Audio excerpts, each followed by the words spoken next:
መጽሐፈ ዜና መዋዕል ቀዳማዊ ምዕራፍ 18 ከዚህም በኋላ ዳዊት ፍልስጥኤማውያንን መታ፣ አዋረዳቸውም። ከፍልስጥኤማውያንም እጅ ጌትንና መንደሮቿን ወሰደ።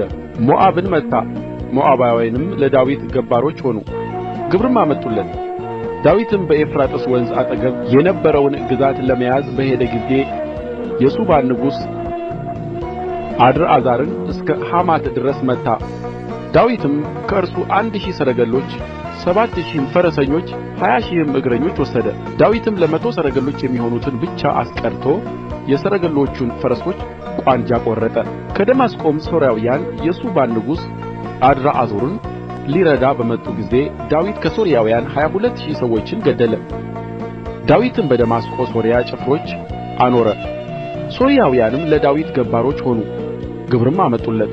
እግዚአብሔርም ዳዊት በሄደበት ሁሉ ድል ይሰጠው ነበር። ዳዊትም ለአድርአዛር ባሪያዎች የነበሩትን የወርቅ ጋሻዎች ወሰደ፣ ወደ ኢየሩሳሌምም ይዞአቸው መጣ። ከአድርአዛርም ከተሞች ከጢብሐትና ከኩን ዳዊት እጅግ ብዙ ናስ ወሰደ። ከዚህም ሰሎሞን የናሱን ኵሬና ዓምዶች የናሱንም ዕቃ ሠራ። የሐማትም ንጉሥ ቶዑ ዳዊት የሱባን ንጉሥ የአድርአዛርን ጭፍራ ሁሉ እንደ መታ ሰማ። ቶዑም ከአድርአዛር ጋር ሁልጊዜ ይዋጋ ነበርና ዳዊት አድርአዛርን ወግቶ ስለ መታው ደኅንነቱን ይጠይቅ ዘንድ ይመርቀውም ዘንድ ልጁን አዶራምን ወደ ዳዊት ላከው። እርሱም የወርቅና የብር የናስም ዕቃ ይዞ መጣ።